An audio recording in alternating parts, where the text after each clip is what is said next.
Okay, so let's start with user ID. Okay, and we now have very limited, limited topics. We have user ID, then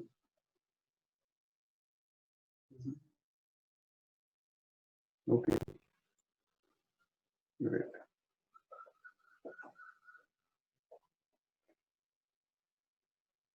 So we have user ID, HA, then there is VPN related things, side to side VPN, and then we'll have global protect. So 4 topics remaining.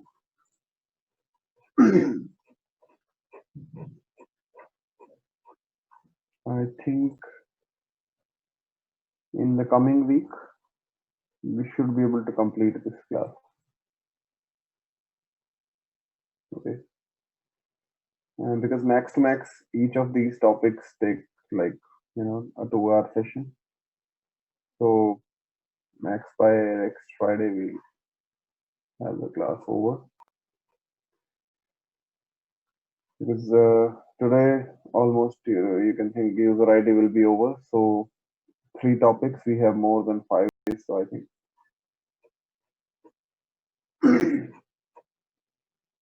okay. So let's begin with user ID.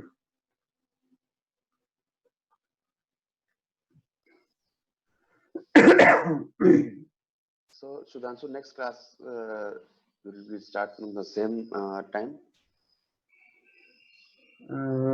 Not necessarily. You can get in touch with whoever you are in touch with from counseling team. They'll let you know accordingly. I don't think there's. I got a mail that there is a batch planned from 9 to 11 probably. 9. Yeah. But I think that's tentative because sometimes what happens is a batch is planned and nobody turns up. So especially in this weird time, this is happening commonly. Usually it didn't happen earlier, but now since Corona time.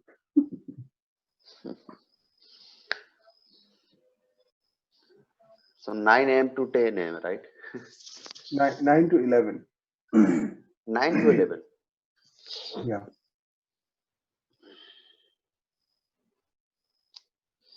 Okay.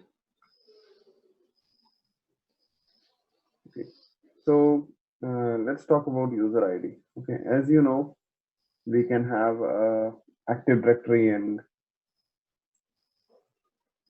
many other options are there. We can have Active Directory and those options integrated with Palo Alto. Okay, today what I have is I have my Windows Server machine, Palo Alto, and Windows 7.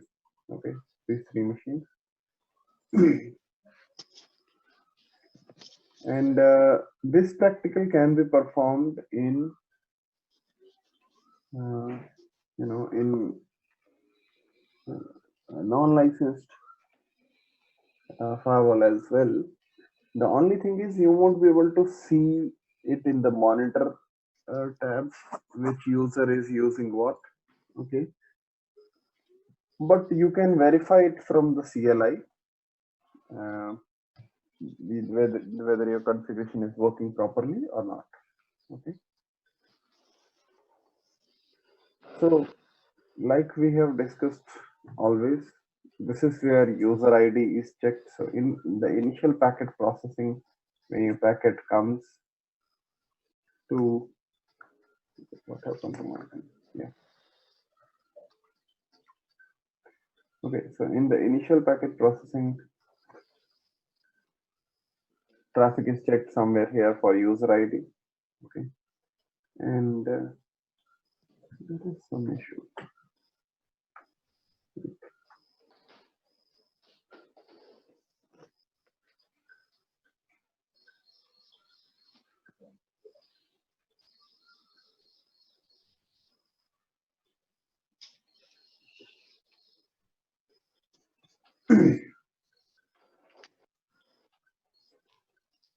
Give me a moment.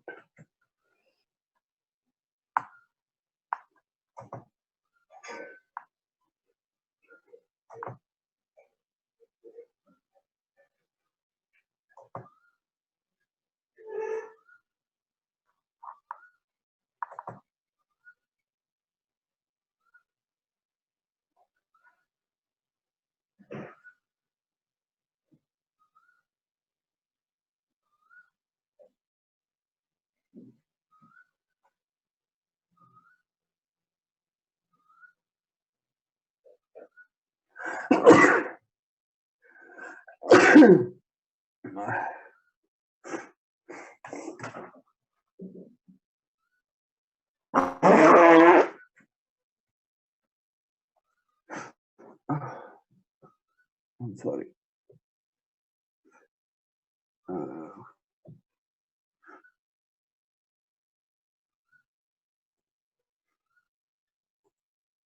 Actually, the cold here, like the environment with cyclone and everything coming up, I got a little, cold.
It is better.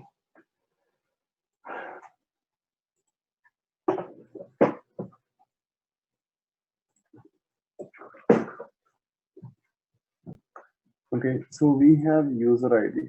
Okay, and also we have discussed, like, instead of tracking and making rules based on IP addresses, we can make rules based on uh, individual users. Okay, so rather than making rules based on a user, we could go for user groups, like, okay, engineering user group, finance user group, like this, or even individual users can be done. Okay, so, like, we have discussed all this. You can have identification for users, for making policies based on users.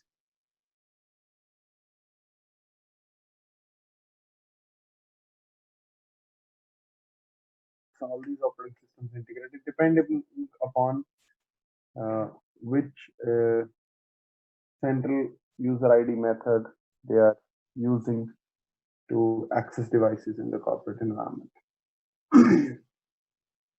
Benefits, you have proper improved visibility depending upon like who is using what. You can revoke the access, or you can give access to certain people about something. Also, we can use the ACC and Logware to really see the bandwidth consumption, and user ID will help you out in that. Like if you go here ACC, and if you go for users, so like time, let's modify. It's the last 7 days. Okay. Now, when you select users here, it gives you complete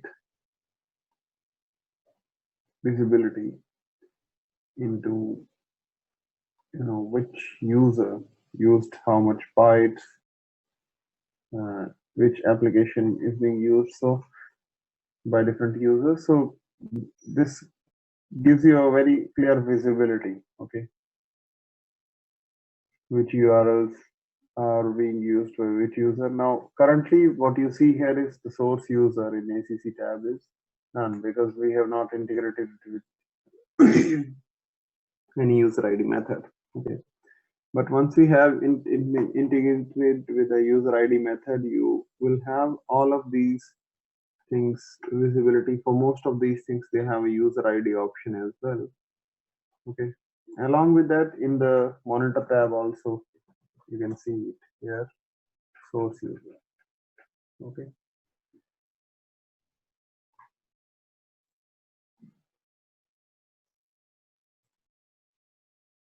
So second is policy control. We can go to our security policy here.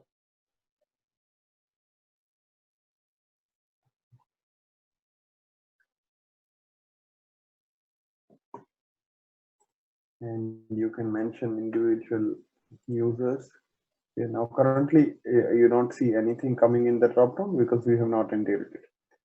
But once we have integrated, we will be able to have user groups, even individual users here, which firewall can read from Active Directory, and then based on that we could allow.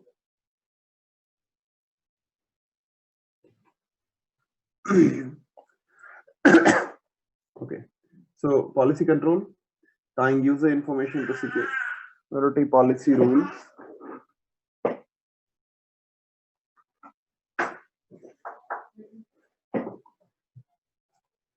Like I was giving you an example. If we have IT support people, okay, they may really need access of a remote desktop application. Okay. Now we can give access of RDP to them because they generally help out people, so they need access of this application. Okay, but if somebody in HR is trying to do RDP, then it doesn't seem legitimate, right? So we can make these policies based on users instead of making based on okay, making them just based on IP. Okay. Third is like logging, reporting, forensics. We already saw in the logs. You can see properly which user is using what. Okay. So if there is some incident, you can easily backtrack and find out who is using what, or who used what actually. Okay. So simple, like you see here. Okay, you can have in the user ID user groups. Okay, like this. So once we have that, okay, what we can do is you can integrate it with LDAP. Now the question is like how does it figure out? Okay. See, if your Windows device, okay, your end device is integrated into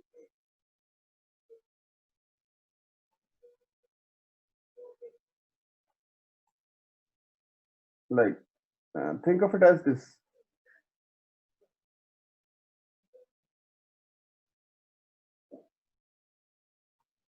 Suppose this is a regular Windows 7 or Windows 10 who is trying to access something. Okay, now when this guy generates the packet, okay, packet never has this user ID information. Okay, so just by looking at packet, actually firewall cannot identify who generated the packet. Okay, packet will still have just the source IP, destination IP, just these fields. Okay, there is no field of user in the packet. So what happens is like if you are in a part of a domain, okay, for an organization, whenever you log in, okay, your Windows client machine goes and informs your Windows server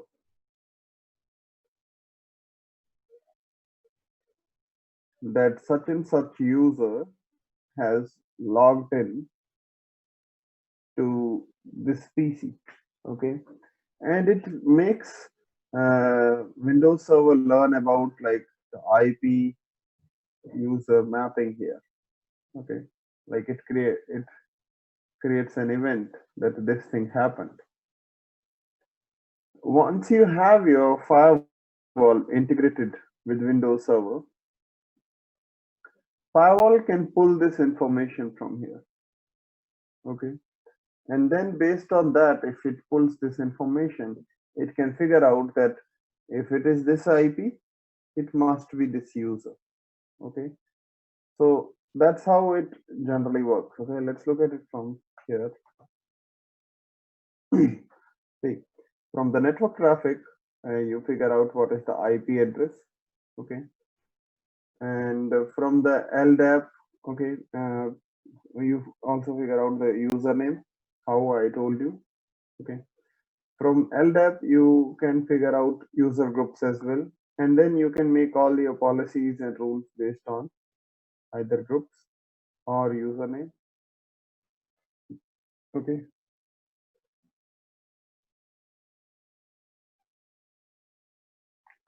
So the components involved in user ID are there will be firewall, followed to, okay. Now then if you see there are these three types of different agents, okay. What is agent basically?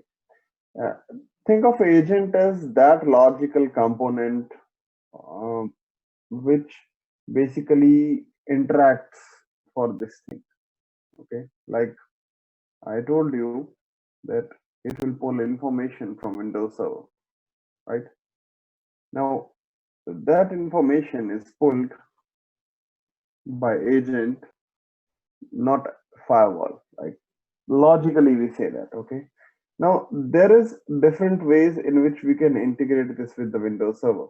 One is we could take the firewall and have a integrated user ID agent, okay. What we mean by PAN-OS integrated user ID agent is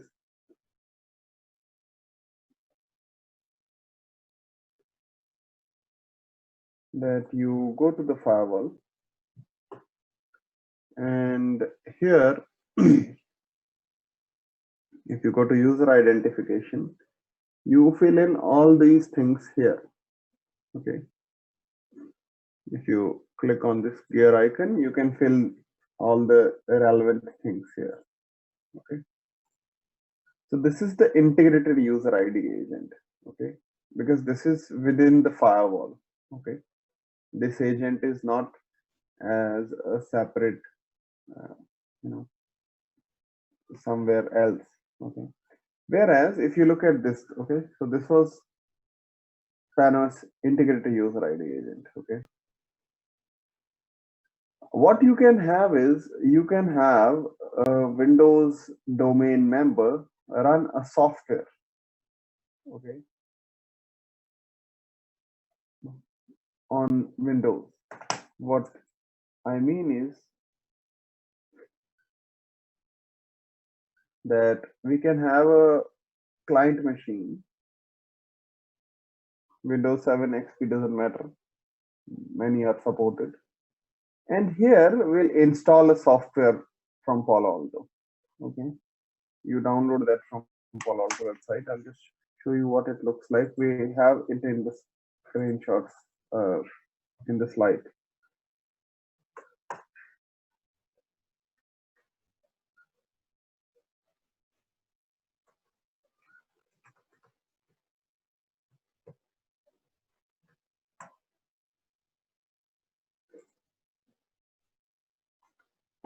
So this is it basically. Okay. So this user ID agent is what you install on a domain member. It does not need to be installed on a domain controller. Okay. Domain controller means a Windows server which is part of the domain. No, we don't want that. You can just install it on a regular PC which is part of the domain. Okay. And then fill out and configure all these things which we were talking about doing here. Instead of doing it here, you fill it out here, and then integrate your firewall to communicate with this agent. Okay, I hope you got like what is Windows based user ID agent. Okay, so this is a separate installed software which runs on a domain member, and that is what communicates with the Windows server to pull this user ID information instead of firewall. Okay, and then we have this Palo Alto Terminal Services agent. Okay, a lot of terminal servers like Citrix, Zanap, and even Microsoft Terminal Services agent. This is now another software running on those. Okay, you can use that also to pull this information from your centralized user repository. Now, see, Windows-based user ID agent runs on a domain member, collects IP to user information, sends information to firewall. So basically, like I showed you. Then there is terminal services agents which run on terminal servers like Citrix and Microsoft have some of them. Okay. Again, think of it as like you will have to add on install this onto these servers. Okay. They collect IP user information and pass it on to firewall. Then we have PAN-OS integrated user ID agent, which runs on a firewall. Okay, like I showed you, you can configure it directly. And finally, we have the firewall. Okay. So, integrated agent and Windows-based agent, when do you use what? Okay. See, sometimes what happens is we want to use network bandwidth more efficiently. Okay. We can use then integrated user ID agent, but for remote sites, sometimes it's less feasible. Okay, like maybe your domain controller is on site A, whereas your firewall is on another site, and it's becoming difficult to pull this information, which will communicate completely directly with your Windows server, and your firewall can directly pull that information from Windows-based agent. Okay, So sometimes for remote site we use Windows based agent. Okay. Now there are many user mapping methods and many ways through which actually firewall can figure out user ID information, like uh, Aruba, ClearPass. Okay, like Aruba is a separate company involved into Wi-Fi related devices.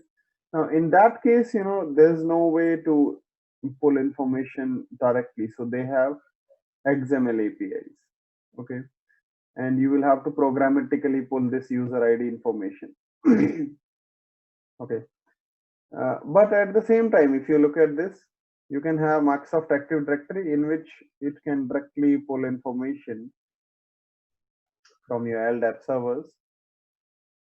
Okay, or even your Microsoft Exchange email servers and Novel eDirectory. Okay.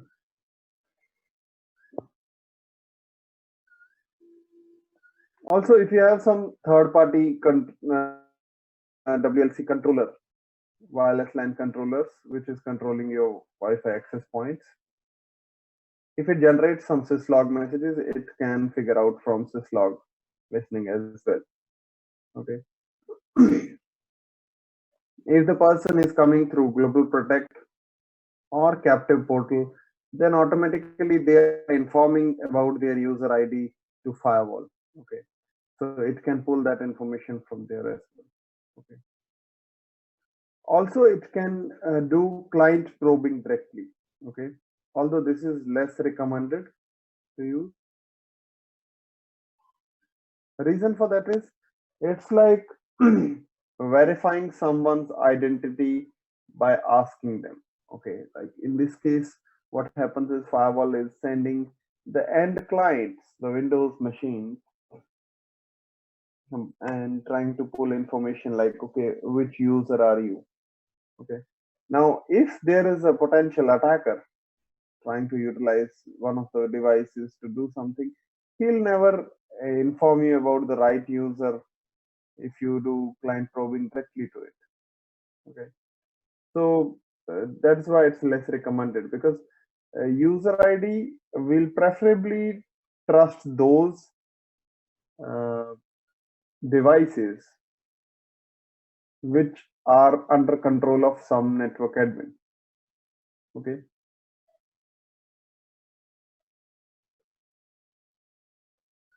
so like I told you, user A sends traffic. Okay, when the firewall gets it, firewall can either use its integrated user ID agent to ask from domain controller like what IP to user mapping. Okay, because that information will be stored on the Windows server when this guy logs on to this. Okay, or you can alternatively have a Windows based agent which is running on domain member. He pulls that information from here and we get it from the file. Okay.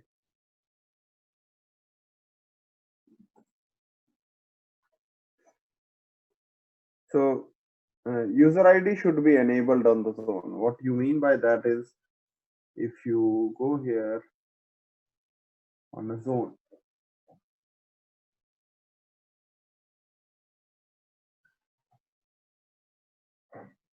okay, here there is a checkbox, enable user identification.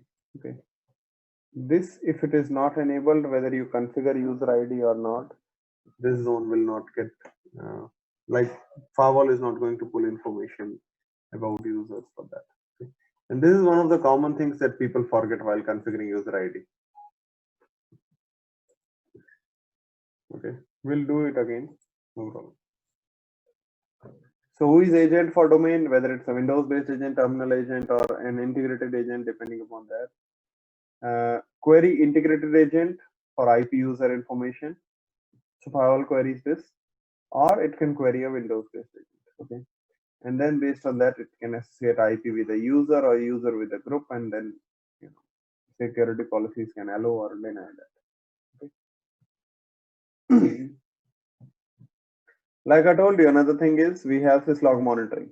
Okay, so all the devices, especially devices like wireless LAN controller, okay, they'll tell all this information when somebody logs in. Like you might have used this in your college as well. Like when you log into Wi-Fi, you have to put in the username and password, right? And even in offices, we have a similar setup. So what happens is when you log in using that's generally called .1x authentication. Once you log in using that to your end device, it will generate a syslog message that so and so user logged into this device. Palo Alto can pull this information to know further, like which uh, IP which user is being used, is using. Okay, you can also pull syslog information from proxy servers and Unix authentication methods. So if you are concerned about, okay, suppose if I have Linux, Unix, these kind of solutions, how do I pull? You can use syslog listening then. Okay, because then you won't have LDAP. LDAP is for Windows Server and Windows client machine. Okay,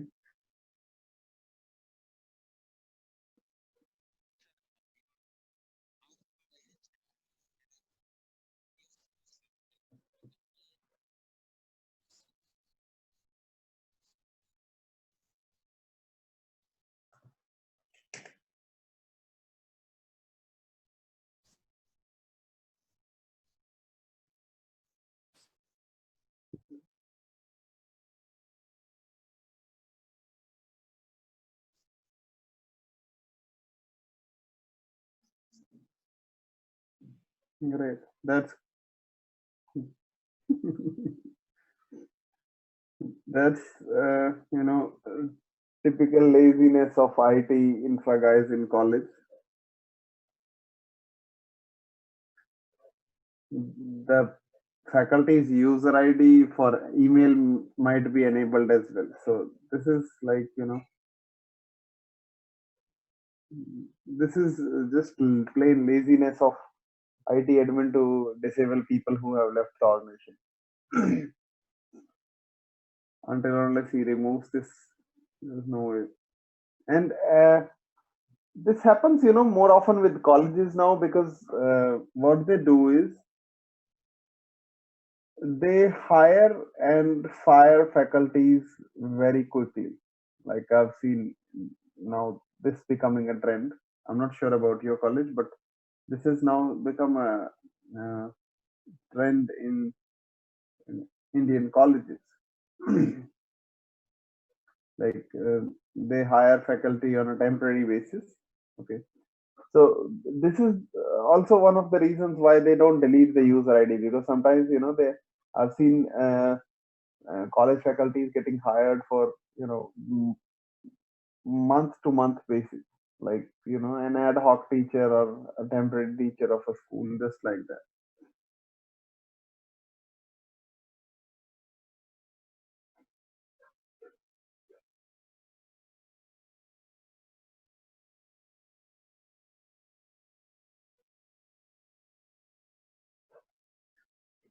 Okay, so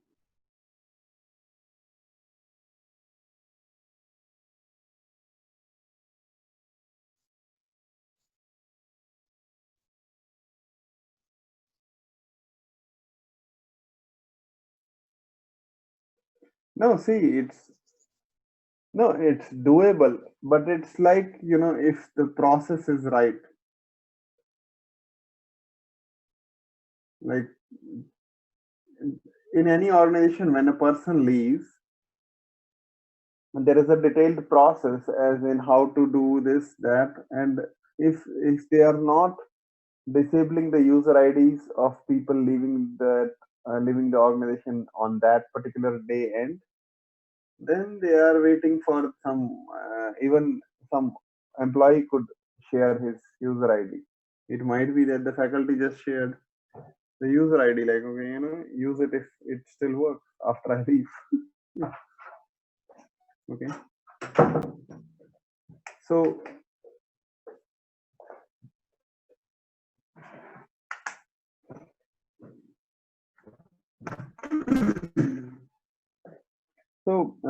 we can also monitor the logs of domain controller, like I told you.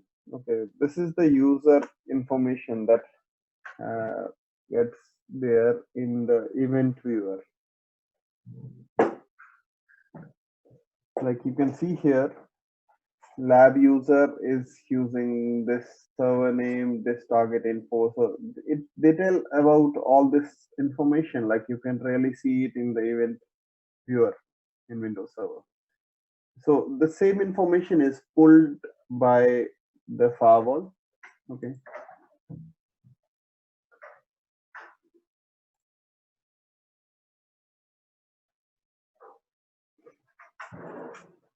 Now, sometimes what happens is there are shared printers or file servers.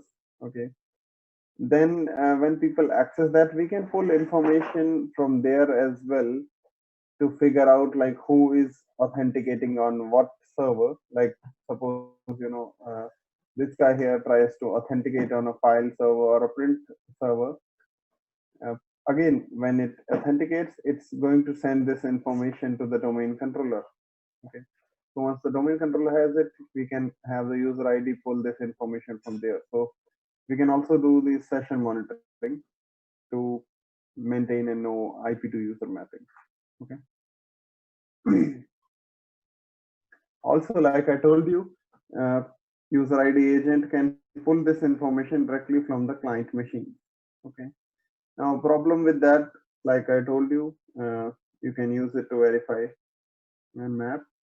This is considered for high IP address turnover if there is a lot of IP changing and a lot of users using. Sometimes people tend to use it, but from security point of view, it's not that good to use client probing.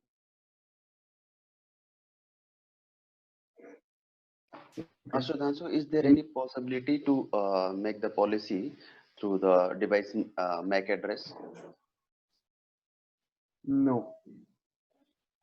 Because of we have some scenarios, some of the user have 2 to 3 devices. One device is in using like through the AD with their user credential, and other device is using for the testing purpose, and all devices are in deployed in a production environment. Okay, so we have blocked that devices through the IP address, but sometime they change their IP address. So after that, traffic policy will not allow on this device.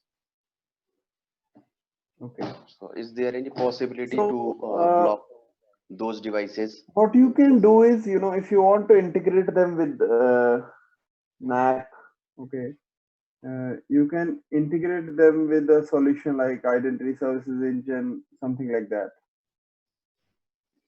That way, what happens is,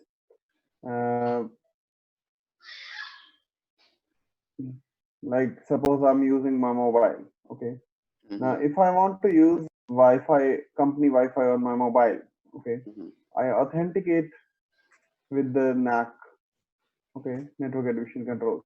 So when I, connect Wi-Fi, it is going to ask me user ID and password information. Okay. So once I provide that, it's automatically going to allow whatever I access based on user ID. Okay. So then you can pull this information from that NAC mechanism. I'm just taking an example. Identity Services Engine is from Cisco, which is very popular. Maybe you also have it in your environment. Then you can pull this information from there. Okay. Like even I was telling you here that all these network admission control mechanisms can send this information to syslog, and firewall can pull this information from there. Okay.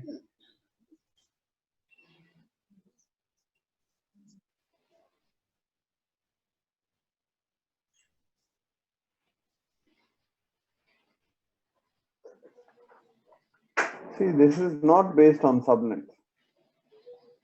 Okay, this is completely based on user ID. See, why do we need NAC mechanisms? Because companies have this bring your own device policy. Okay, that whosoever is the user, they can use your iPhone, iPad, and device, whatever they feel like, and they can uh, log in their username and password onto that. Once they log in with their username and password, we give them the same access that they'll have on a corporate device. Okay, so in this case, you don't need to make policies based on IP address. You can make it based on user ID, because once they authenticate, it doesn't matter whether they are using an iPhone or Android or whatever. When they connect with the Wi-Fi, they are going to have user ID password verification there, right?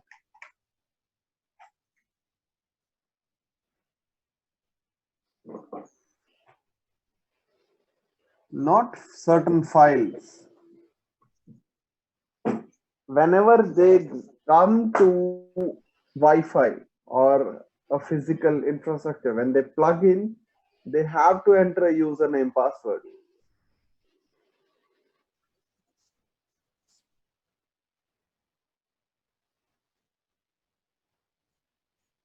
Yeah. Mhm.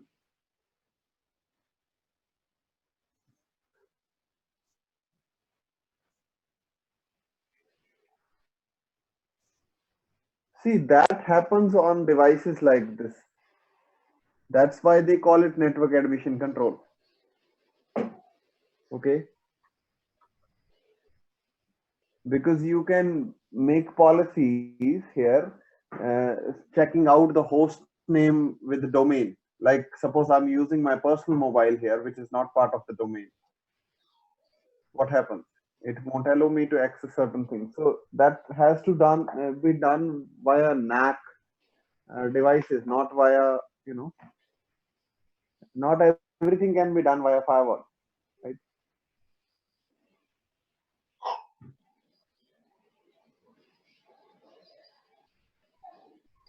The job of security teams become difficult after, they have this BYOD.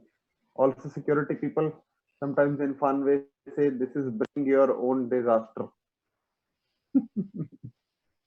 Instead of a device, this is bring your own disaster, because it's like everybody, you can have your unpatched old version of some device and still trying to get into this corporate network, which may be not good. So that's why sometimes they make fun of it. Okay. Again, I told you, like, when you authenticate using Global Protect agent, when you have Global Protect VPN client running on your end clients, it communicates with IP and user mapping to the Global Protect, and Global Protect can give this information to user ID agent, which then can decide based on these user ID whether we want to allow access of certain things or not. Okay. For high security environment, it is best to make the user come through a VPN. Okay. Because uh, they'll have an end client. Okay. A lot of companies even do this for internal users. And what they'll do is, like, they'll say, okay, VPN use is mandatory, whether you are outside or inside. Especially this happens with the people who manage things related to finance. Okay.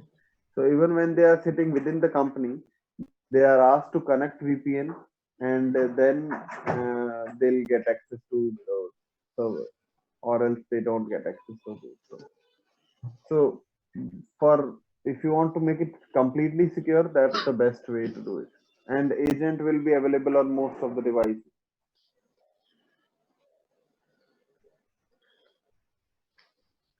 So this is like a summary when to use what. If you have Exchange servers, domain controller, C directory, use server monitoring. If you have Windows file servers and print sharing servers, use session monitoring. If you have Windows clients that often change IP address, you can use client probing, but not that secure, like I told you. Syslog monitoring can be used for NAC mechanisms such as WLC or .1x devices, or even Apple Open Directory servers or proxy servers. Okay. You can use terminal services agent if you have a multi-user environment where there is, like I told you, Citrix Synapse or the Microsoft Terminal Server. Okay. Also, there is something called captive portal. Okay.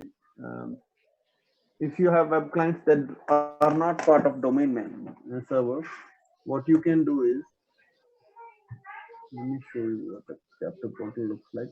You might have seen people accessing Wi-Fi on internet or railways. Uh, and there, once you connect to the Wi-Fi, you have to verify it on. You have to go to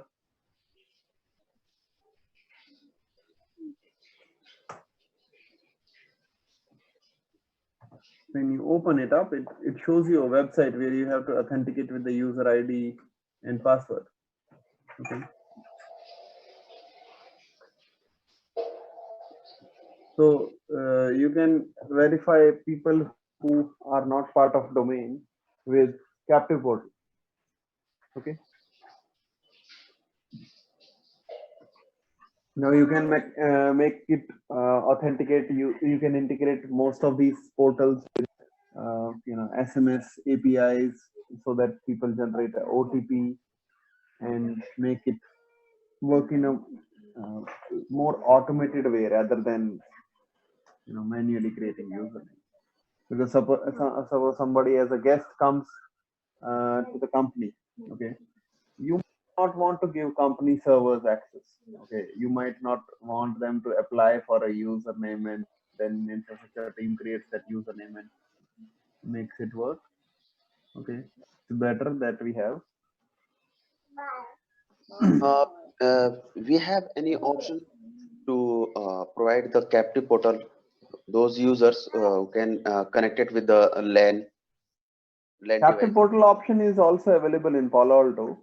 Uh, Okay, so we can also provide. most of the times people again use identity services engine with it.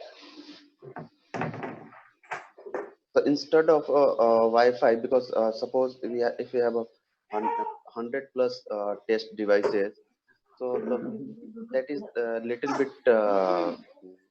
like we can say I critical didn't to get like manage. 100 plus devices, like what?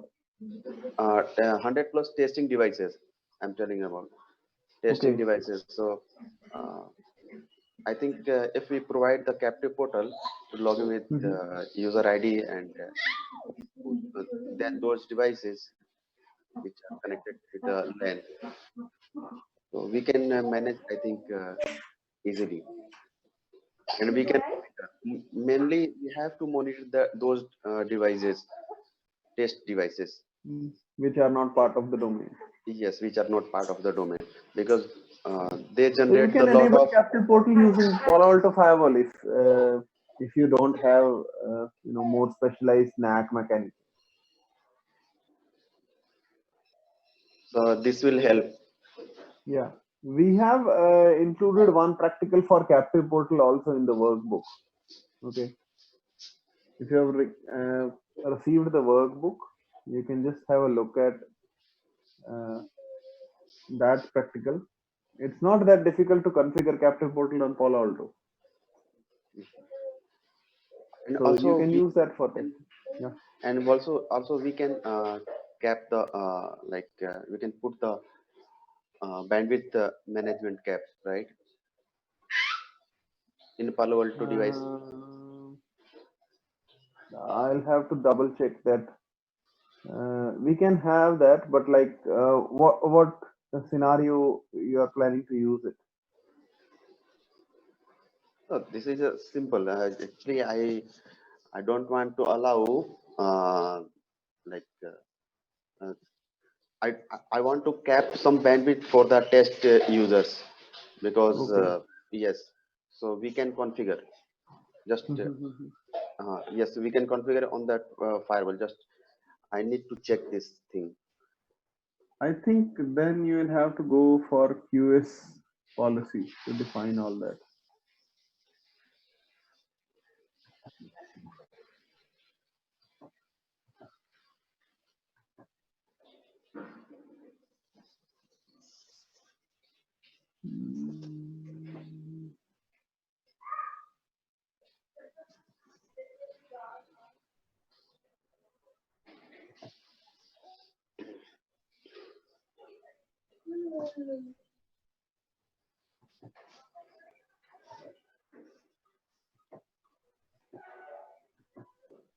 Because we are facing most of time the test devices always generate the some spike, okay, and lot of data using like user downloading the movie or like that, so On test device.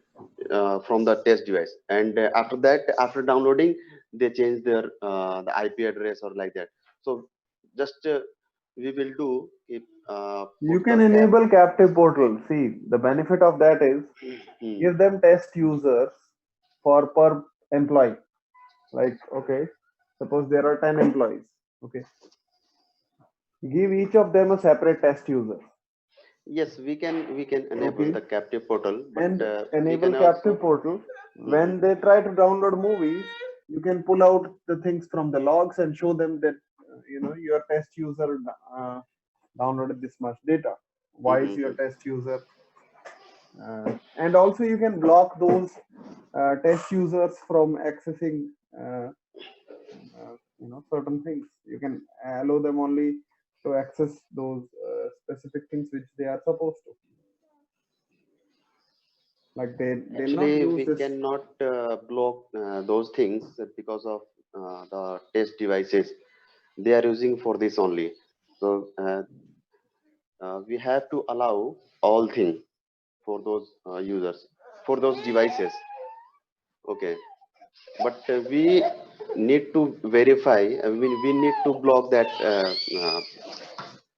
bandwidth and like that. They can use only 5 GB only in a day. If they exist 5 GB, we can see the logs and they will raise the ticket. We need more than that bandwidth, like that. So can we configure this thing like bandwidth See, cap? if you cannot block anything, if you are allowing everything using a test user, then why are you putting a security device for that? Just That's the capping the same thing that I bandwidth. was talking about earlier. Like you can buy 100,000 rupees or 100,000 dollars worth of equipment and then do permit any, and that's Yes, yes, yes. I'll tell shitty you. security. Yes, Okay. yes, I tell you. We have two networks in a single premises. Okay, one is our like production users, and the second Why? one is No, my question is like, why do you need to give test users access of everything? because they do Because the problem this is, I'll tell activity you, in. okay, Yes. the problem with this setup is your test user and your test device will be what will be responsible for the data breach and data theft in your organizations. You can tell all that to your superior beforehand and tell them this is the stupidest. Because see, it's not about attacker is not uh, attacker waits for a loophole, right? Mm. And if you have allowed to download everything on a test user, open everything on the test user, Mhm. then you know Yes, we are allowing everything for that test user because of they are doing some malicious activity, the legal malicious activity from our penetration network. testing. Yes, yes, correct. But the some of the user is doing like on that devices. We want to like capping the bandwidth. So they can use malicious activities, but they can use only for the 10 GB, 20 GB, or according to the requirement only. Some of the user in our premises, they utilize around 100 GB, 200 GB. So we are trying to cap this thing. So that's why I'm asking you. What is the use of capping? Because you are going to allow them when they request again, like, okay, we need more. You will say, okay, have it. I don't think this is any way Actually, to secure anything. this is the business requirement, Sudhanshu. But I think this is a very, very big security loophole in your environment. Okay. You cannot have penetration testing done daily, and penetration testing is not like you allow people to access everything. Penetration testing is you give them a controlled environment and restrict most of the things, ask them to find vulnerabilities in the security. If you are allowing to download everything, that's stupid security. I'm not.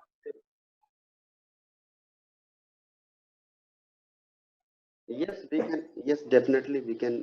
We can find. But see, he'll say, I'm using it for genuine company purposes and stuff, and I need another 5 GB. You'll say, okay, go ahead, have another 5 GB. Then what's the use of tracking something down if you're not going to block based on that?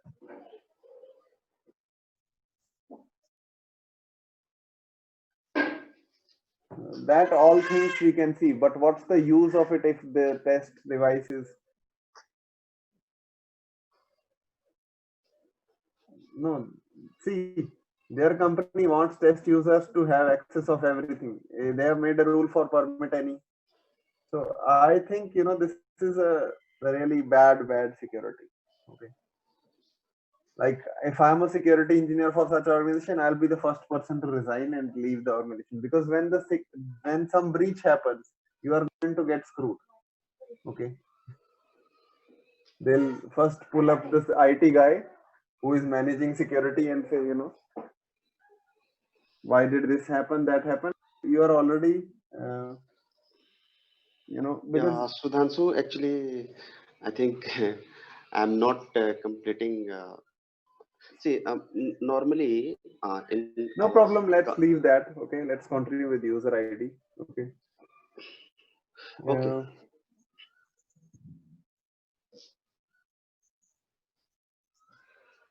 Yeah, you can have QS policy for that.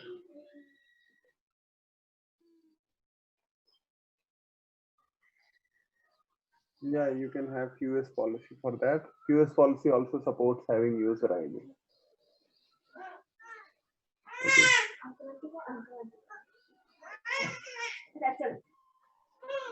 Fine.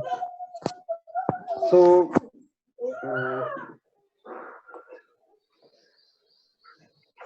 configuration wise, it's pretty simple. I'll configure these steps. Okay, let's go through from the slides first before we configure. So enabling user ID by zone, like I showed you, you go to the zone, there is a checkbox of enabling user ID. Okay. Second, you configure the user mapping methods, whether you are using an integrated user ID agent or whether you are using a Windows-based agent. You configure that method. Okay. You can then configure group mapping, okay, in which you selectively allow certain people, user groups to be used. Okay. Like here. Okay. User mapping is this part. Okay. And then we have group mapping here. Okay. So you configure user mapping, you configure group mapping. You modify firewall policy rules to have users or groups, and that. Okay. So enable user ID, like I told you, you go to a particular zone. Like in the previous PAN-OS versions, it used to be down here. That's when everybody used to forget enabling this. Okay, they used to do all the steps, forget this. Okay. So also what happens is if you enable just user ID and don't mention any subnets here, then it will do mapping for all the IP addresses. If you want individual IP addresses mapping or individual subnets mapping to be done, then you have to mention those particular subnets here. Okay. By default, all subnetworks in the source zone will be mapped. Okay. It's highly recommended that you check this checkbox only on the internal zones. Don't check this checkbox on outside or untrust zones, because if you do that, what is going to happen is the firewall is going to send probes asking for information on outside interfaces, which might help some attacker in doing reconnaissance and knowing more about your network. Okay, so you can modify include or exclude list, and you can configure it by going to network zones.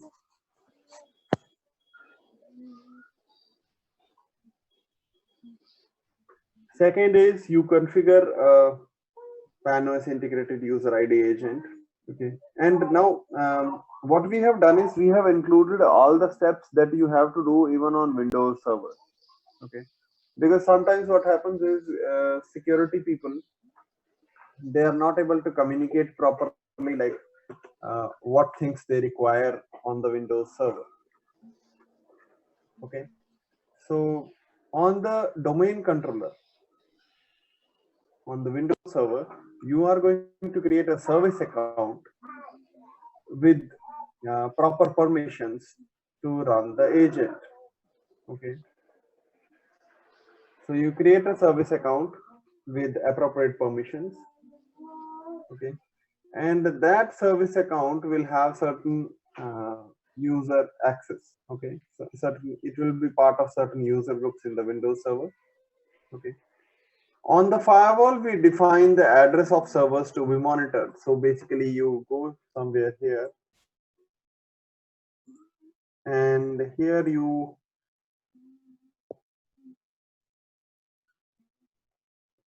like go here, select the particular server that you have and mention the network address and everything.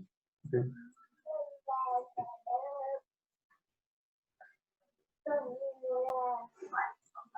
then you can add service account to monitor the user. So once you have that user ID created on your Windows Server, you go here and you mention the username and all the details. Optionally, you can configure session monitoring. This is just a simple checkbox. If you want, why would session monitoring we discussed previously? Okay, if you have file and print share servers, then you might want to enable this. Okay. Also, optionally, you can configure WMI probing, Windows Management Instrumentation. Probing is again used to verify it from the clients. Okay. Commit the configuration, verify agent connection status. Okay, like see, these are the steps. This is how you define monitored servers. Okay, like I told you, you add them here and mention the appropriate network address and all the details.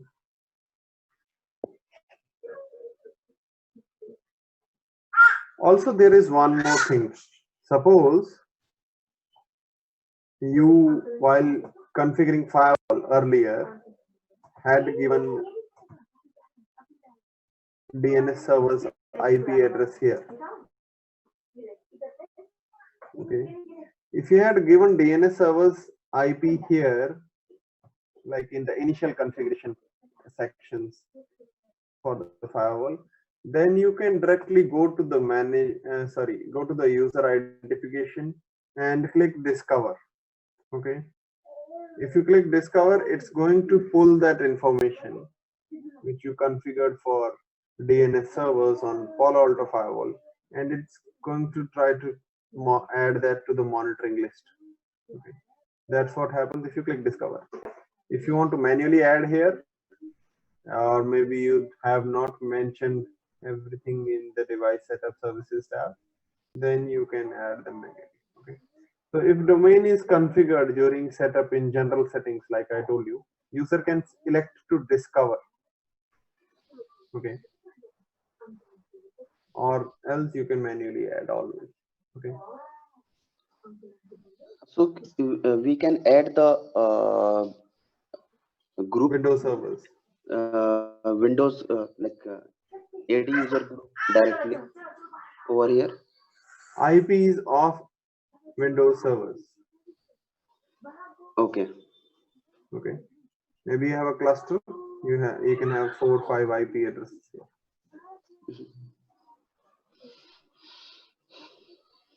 Okay. Now question comes, how do you define the agent account on the Windows server? That's what we have discussed and actually showed you here. Okay. So you need to have the user ID agent account needs to be either a member of domain administrators group. Okay.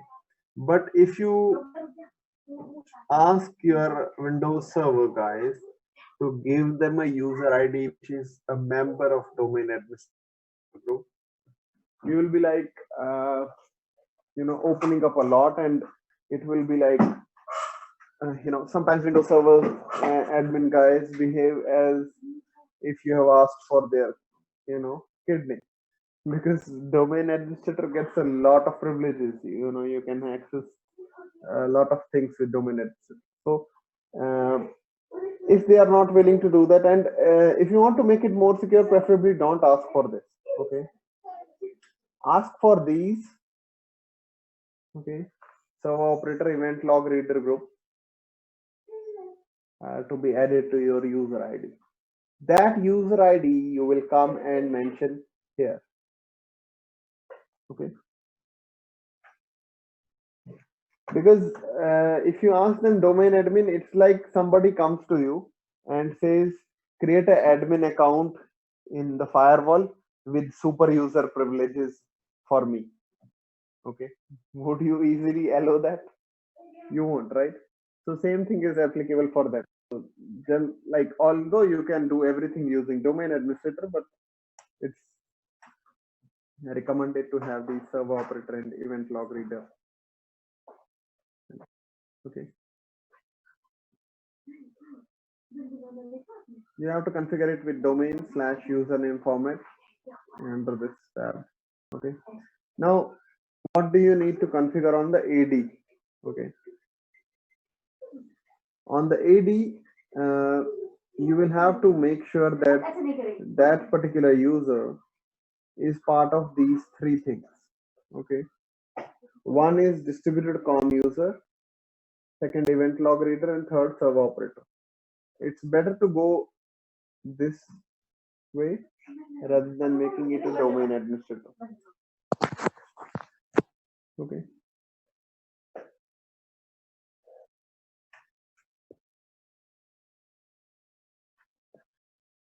Like I told you, domain admin privileges are not required for user ID to function properly.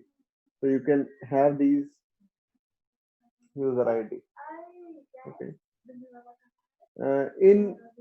If you are, I don't know why you are using, but if you are using Windows Server 2003, you won't find this option of some of those options might be missing there. I think event log reader is not available there. Then you have no other option except making the person making this user a member of domain administrator. Okay. Most likely you'll not use Windows 2003 server, but there are still some organizations. So okay, what are the best practices to secure user ID? We'll discuss that later. Okay. So one thing is you create a user in the Active Directory and make it a member of these three things. Second is you go to this WMI in the properties. Okay. For opening this, you can run wmi.mgmt.msc on run. Okay. Once you open this properties, here you have to go to CIMV2. Okay. Select that folder and add that particular user. Okay. Here.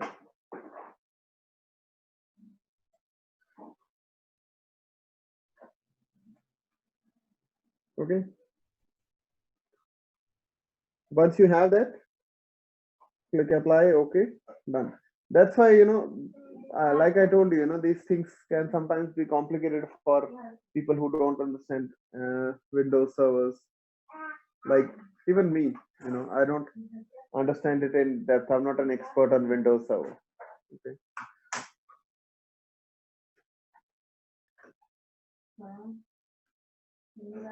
Okay. Then optional steps are like you can go and enable session monitoring.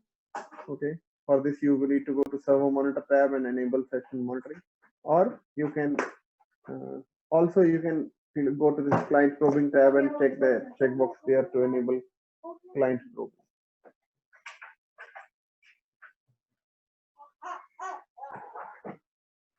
Okay. So we'll talk about these best practices later. First, let's configure the user ID. Okay. Revert it snapshot. And while it reverts, let's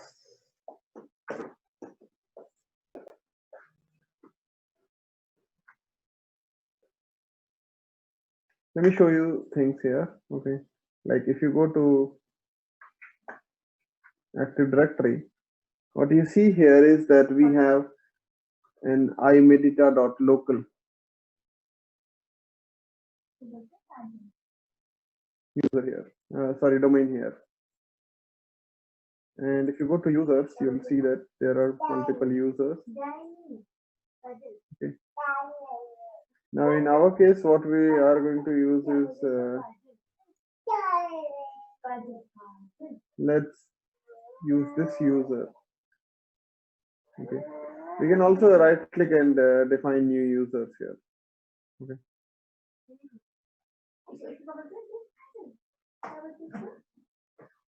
Fine. So I'll just use this particular user instead of defining a new user, doesn't matter. Okay. And we have not configured anything in this user. Okay. Let me reset its password.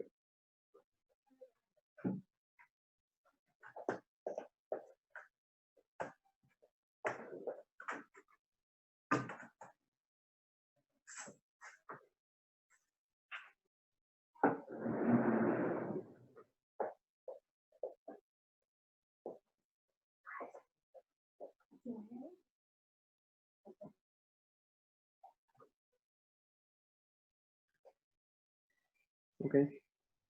So we'll use this user to log into this client machine. But before we do that, let's just bring this machine into domain. Like currently, this is just a regular account here. Okay.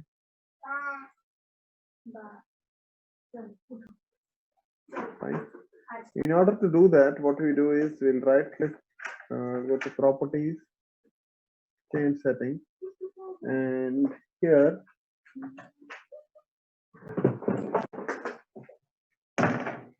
what we can do is we can say, okay, change, and we'll make it a member of domain. Okay. The domain will be imedita.local. Okay. And wait a second. Before that, I want to modify one thing. I have to tell this Windows machine who is the DNS server.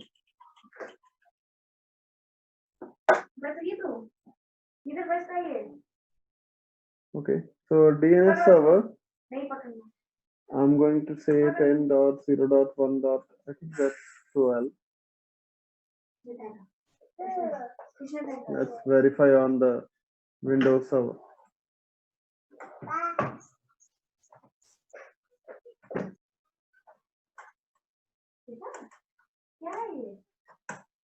So 10.0.1.12. Okay. So that's the IP that I'll give here. Okay. And then let's keep one for public.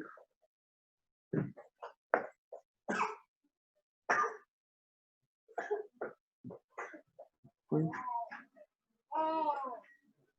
So let's click on this change and now make it a member of domain imeditor.local. I'll click OK.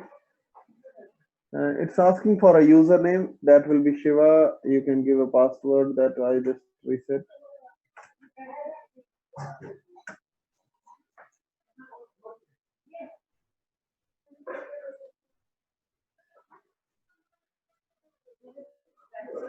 Okay. Wait a second. Let me reset the password again because actually I kept this checkbox checked. So because I did that, it's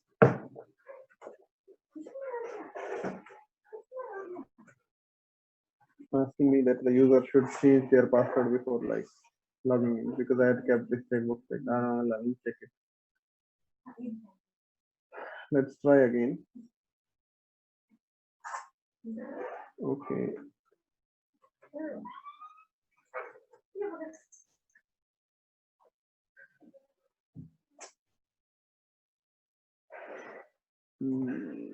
Username Shiva. I love India at 123. That's the.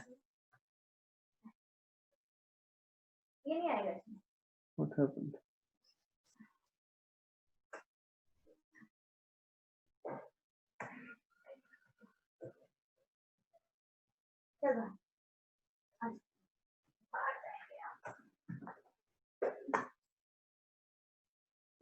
I think it's. Let's delete this account. Okay. Let's create a new one.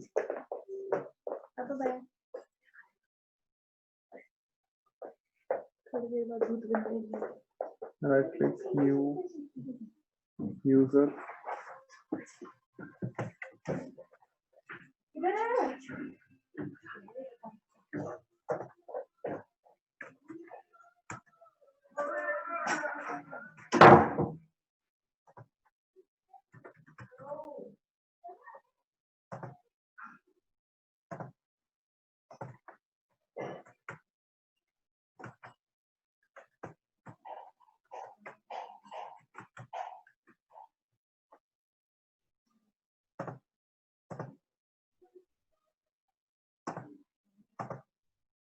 Okay.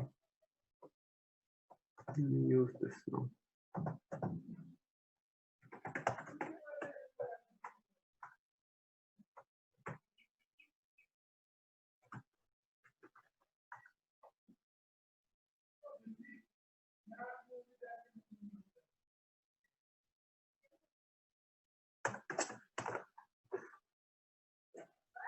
Let's restart this PC. Actually, there is a old entry with that username which we tried earlier.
I think we'll need to restart this Windows server.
Everybody's password has expired.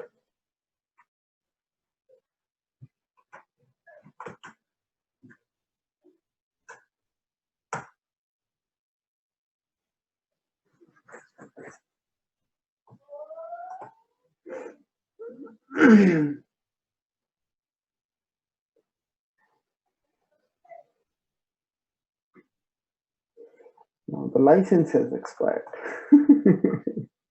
Seems like everything is falling apart. Let's see if it still works. If it doesn't work, I'll reinstall this Windows server and then we'll do it tomorrow. I mean Monday. Okay.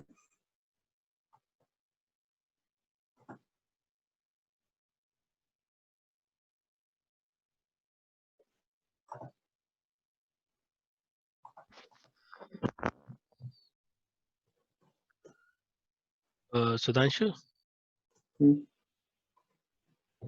any idea when this I mean this course will be going to be completed by June end or July end?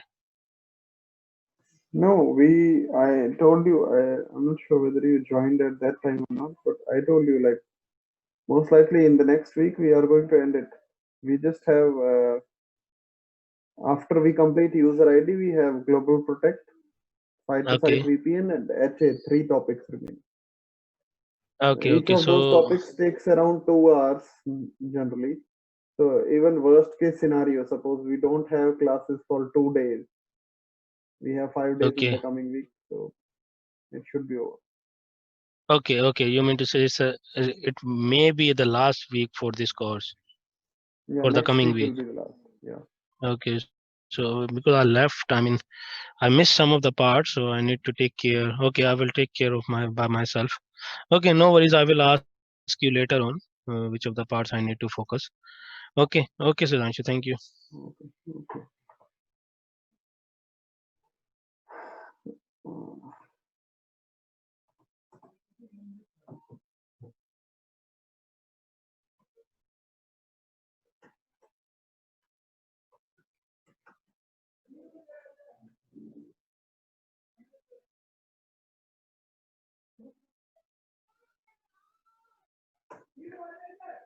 let's change the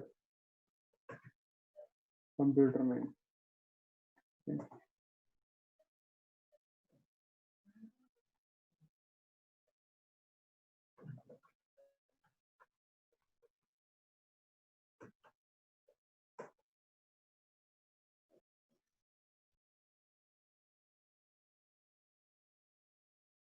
Okay. So welcome to imeditor.local. You must restart. Okay, no problem. So now we'll restart this. After that, this Windows server will be, this Windows client machine will be part of the domain. Okay.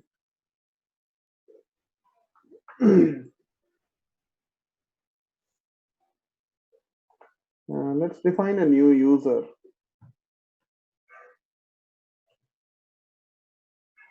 PLab. Okay.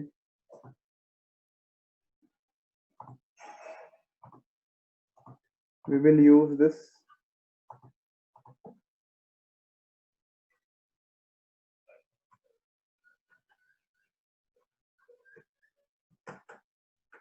and give it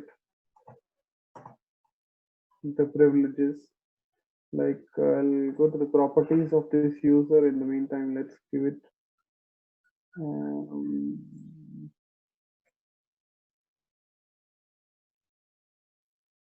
we had to give it 3 things: distributed COM users,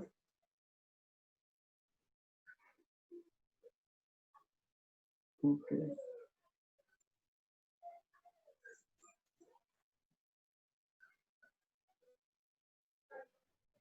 event log reader, and there was one more.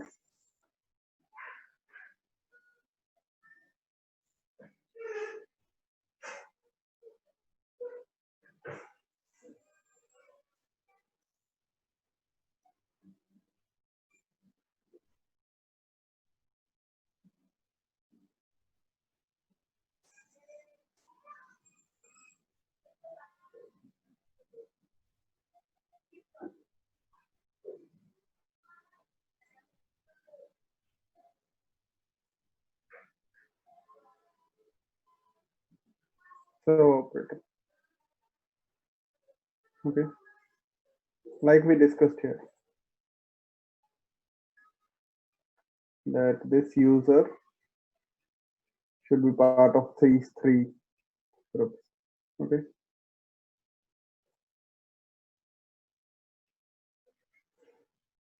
So I'll click OK, and we'll apply it. Done.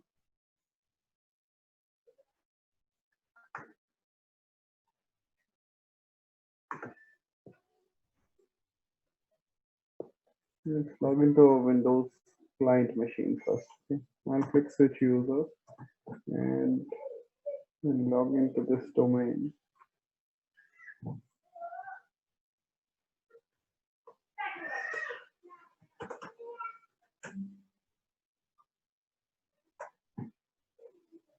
Right.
Okay.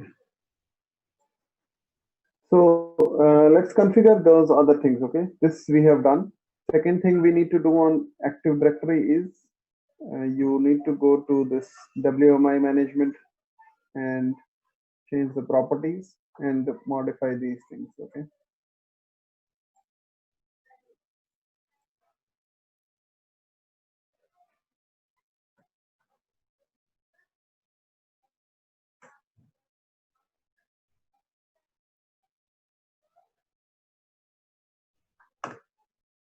Okay. Right click properties,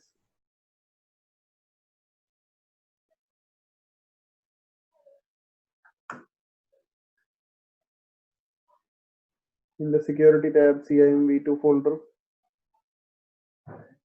you select it and click on security.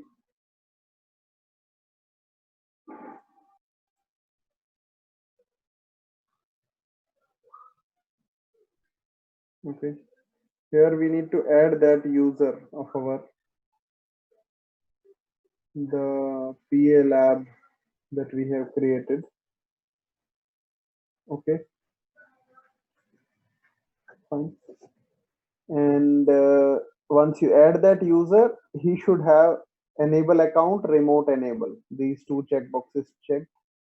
Others don't matter. Okay. So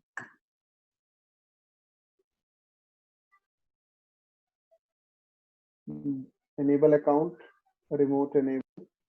These two should be checked. Apply. Okay. Okay. Fine.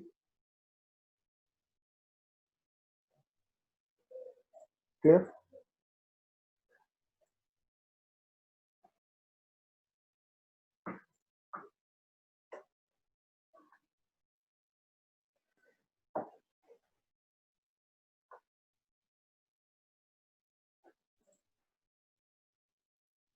So now let me show you this step. Okay. So first thing, you go and define the server monitoring thing.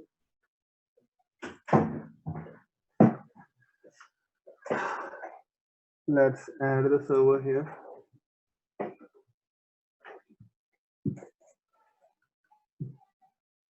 Give it some name. And we'll say 10.0.1.12. Okay. Also, there will be one more issue with our scenario. Okay. The issue is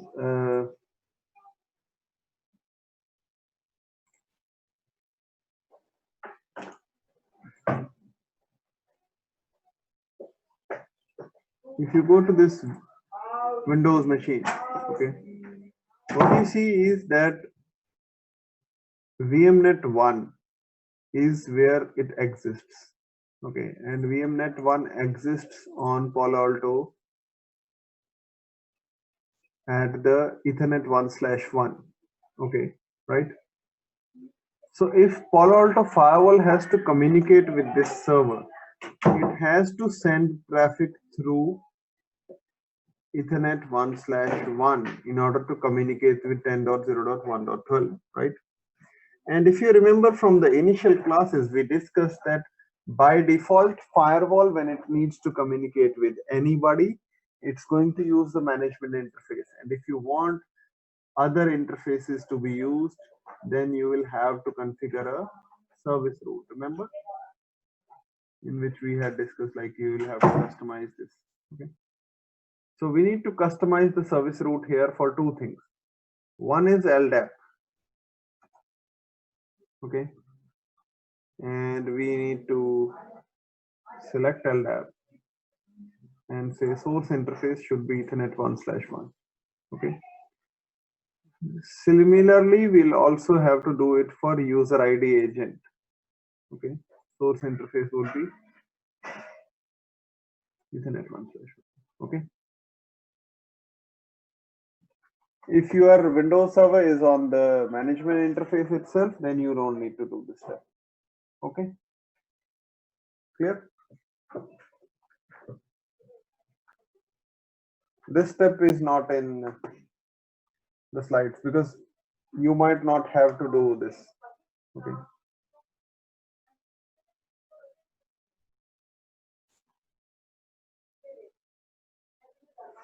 Okay. Next, let's go to.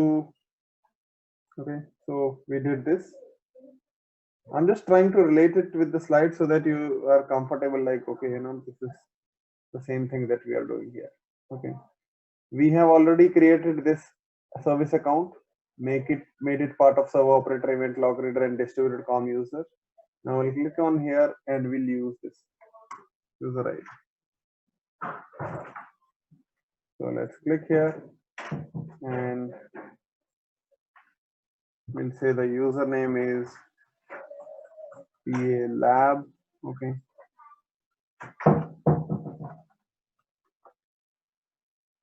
Now you see they have changed a little bit here. Like in the previous versions of Palo Alto, it used to look like this. Okay. Then you had to mention username in the domain / user ID. Okay. Now here you have to do it like this. Okay. So let's give the password for this user.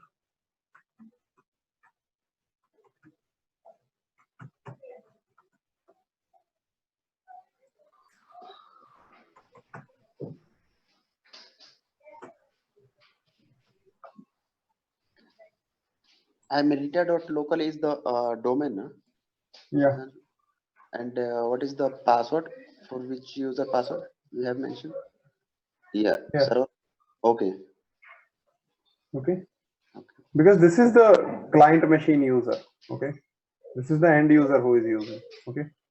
This is the one which we created for Palo Alto, right? Hmm. Okay.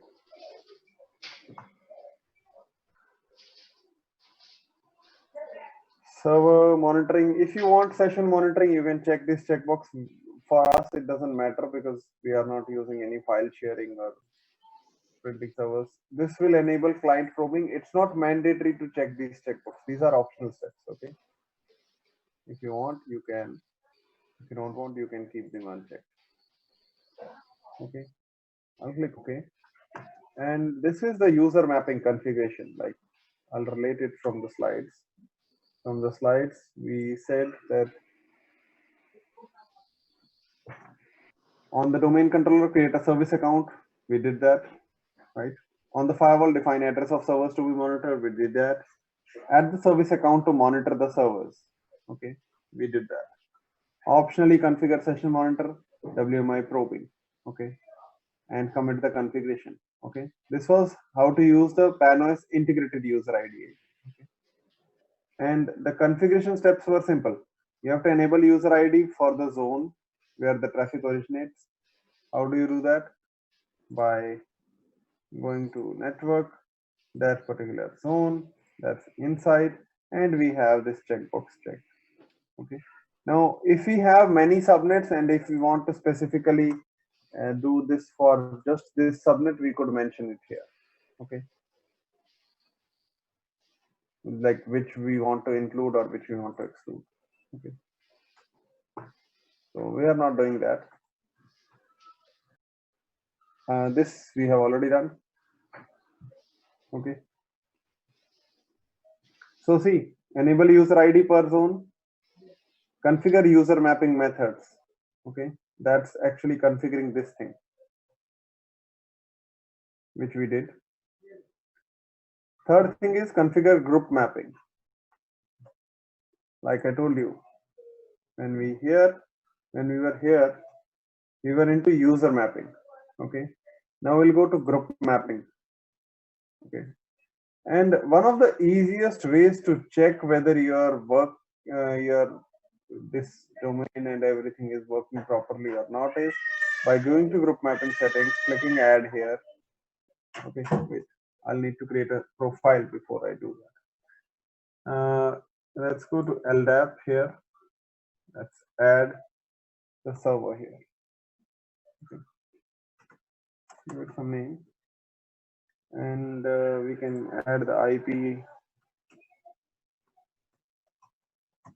here. Okay. Type of server is Active Directory. Okay. Now this is like the base distinguished name. Give me a second, okay?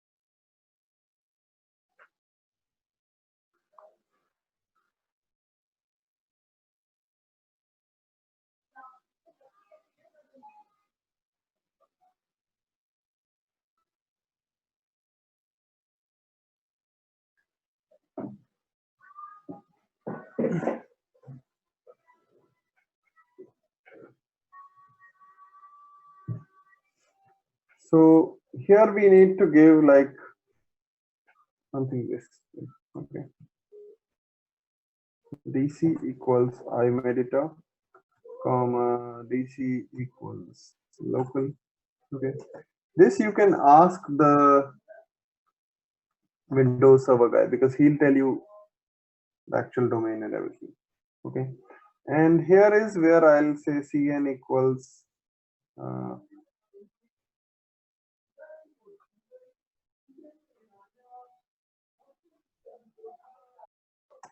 lab, comma cn equals this. You will have to ask him. Okay, because it's actually the path where this user exists in Active Directory, because Active Directory is a hierarchical structure in which, think of it as like the root is the imeditor.local, and then there are divisions coming out of that. Okay, there are divisions coming like groups, organizational units. So this you will have to ask the guy who is managing the AD.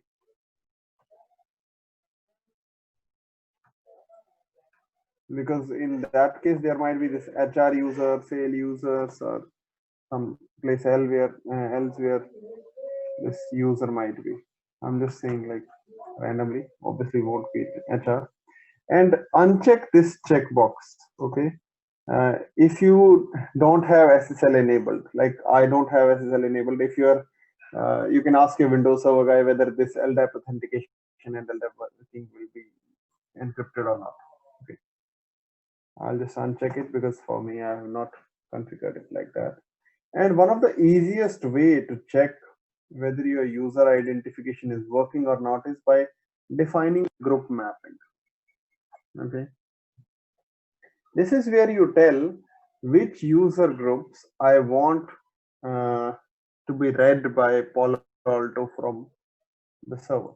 Okay, like I'll add, and here I'll select the server profile. Okay, and you can give a name. Okay, you can then say, see, group include list. Now see, if you can click on this and read this.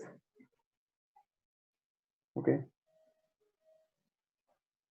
like you cannot read it here.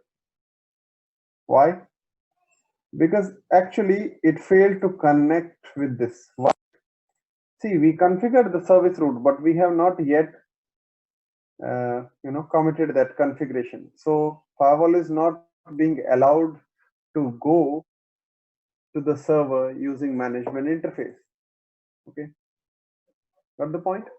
Now once I have this commit done,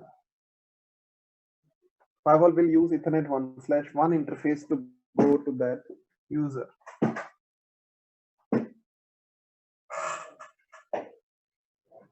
Result failed. Why? Invalid WMI account name. Sorry. I think we'll have to make it like this. IMeditor/this.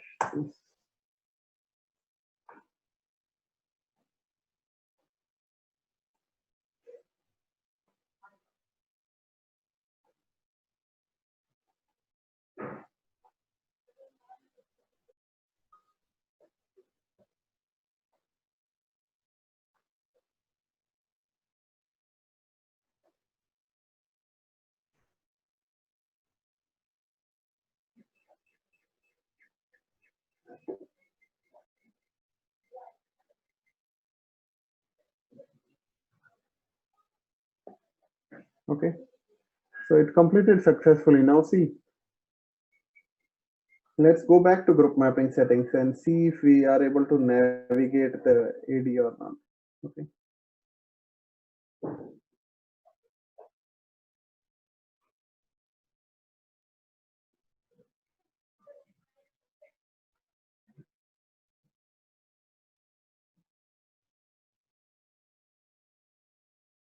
So see, now we are able to navigate this.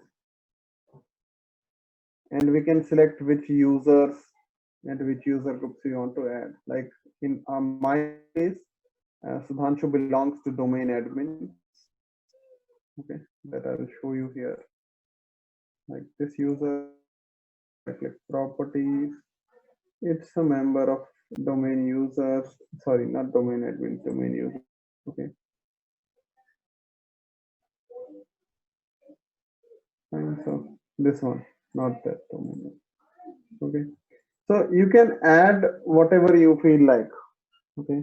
You can add even domain admins if you want, but not required for Sudhanshu to work. But okay, you can select which user groups you want to include for Palo Alto to monitor. Okay. And once you have this, okay, I'll click OK. And if I go to policies,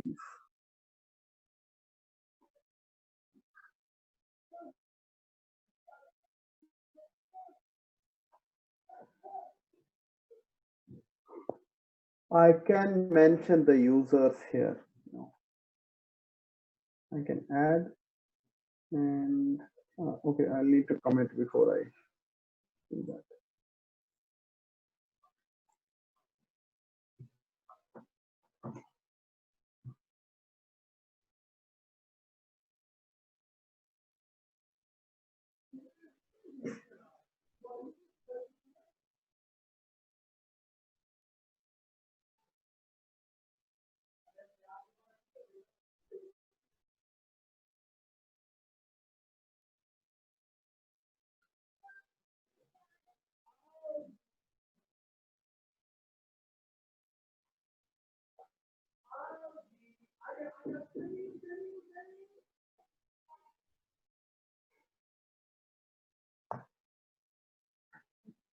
So let's go to policies now and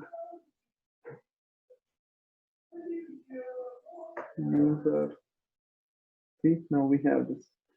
So we'll say domain users, okay, are allowed to access something, okay, whatever.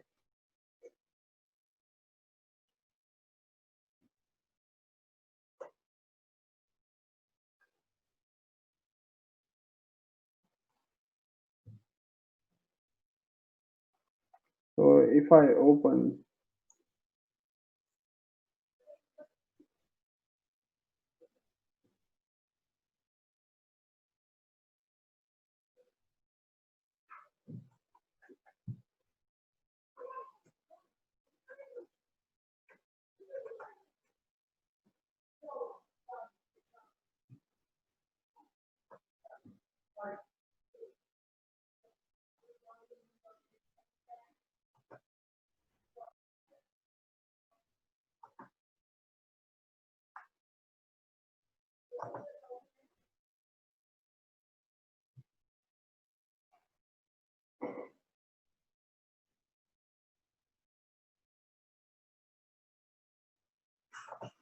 member of domain users, right?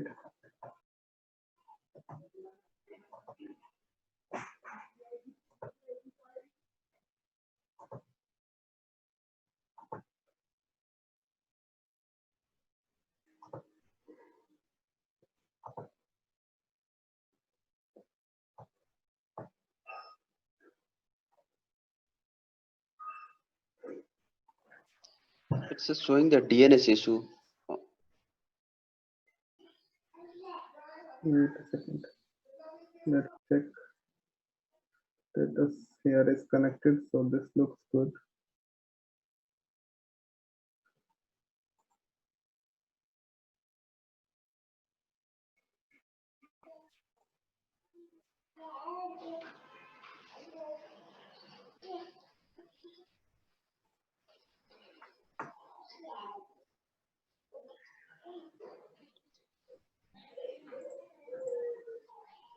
Wait a second.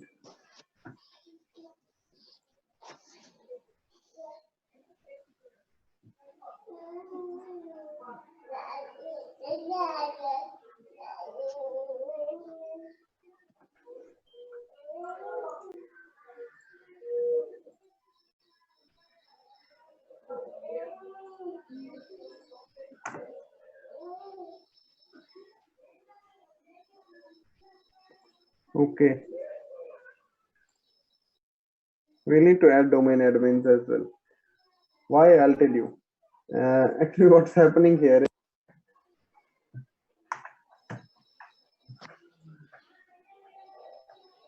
Windows machine, Windows 7, is trying to resolve google.com from Windows Server.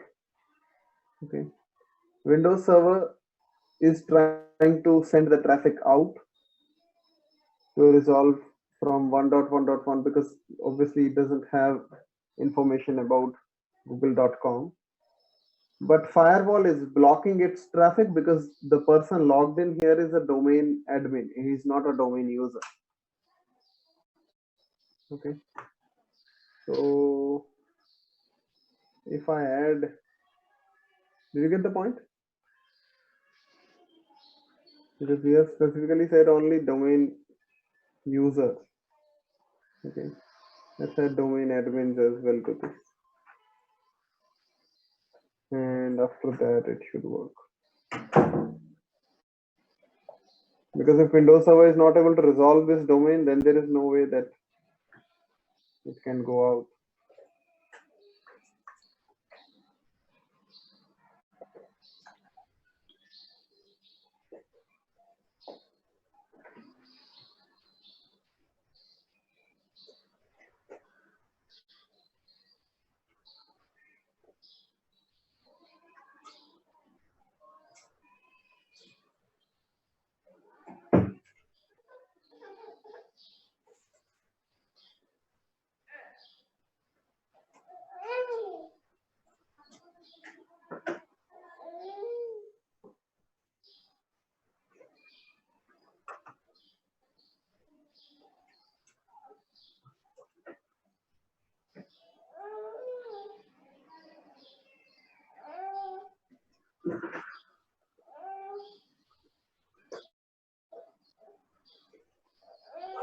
Or maybe the issue is because of we don't have proper licenses.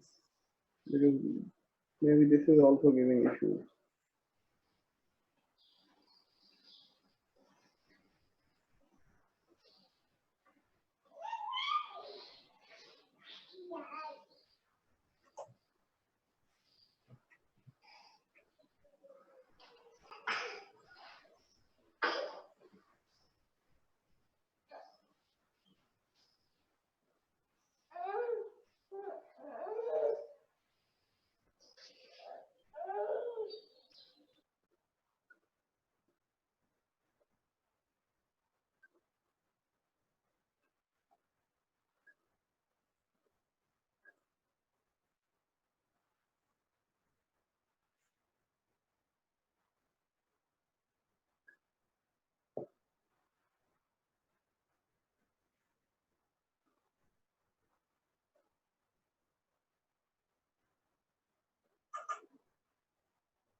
The rest everything seems okay. The problem is this particular. I'll let me install this Windows server. Okay, with the licenses and all. Which one is left?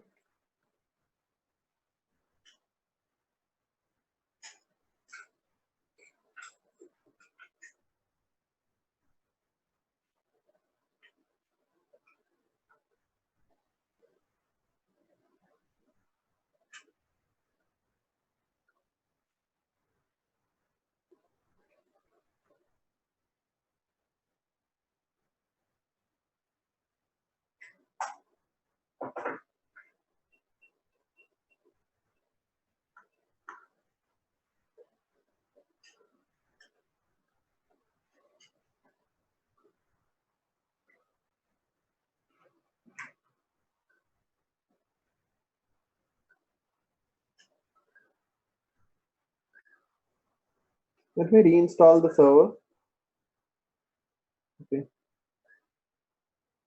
because I think the license thing is maybe causing issues. We'll do this again on Monday. Practical thing. Okay.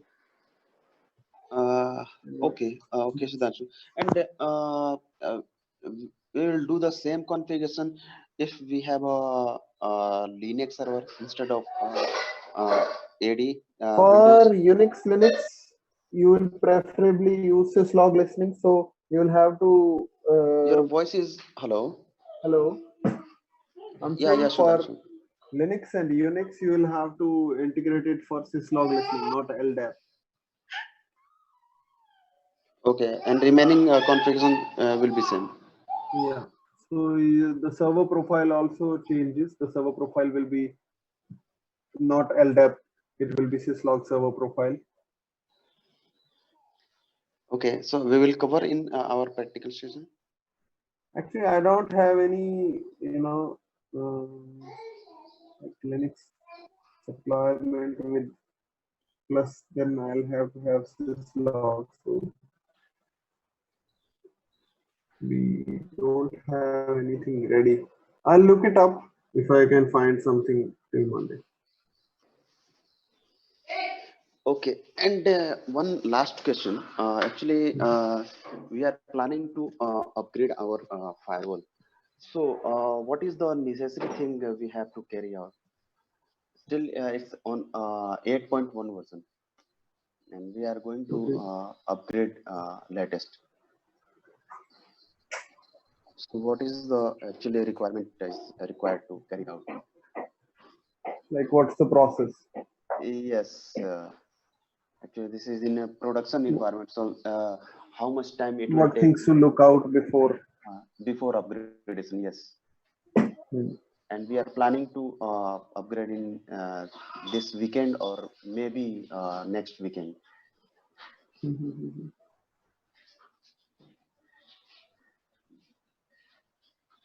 Okay. So I can send you a. I'll share the process later. Okay, no, not an issue. I'll ping you with my on mobile or WhatsApp. Okay, and We can discuss this individually, no problem. okay. Thank you. Okay, okay. When you will be free, I can connect you. See, the main part is same. Like you will have to take a backup, right? For any upgrade, Okay. you have to take a backup that just in case something goes wrong, right? Yes. So you take a configuration backup, export it somewhere. Okay. Hmm. Then you go to this device software, and you can start downloading the software. Okay, you click and download, because downloading won't install it. Okay, and then when you have taken downtime,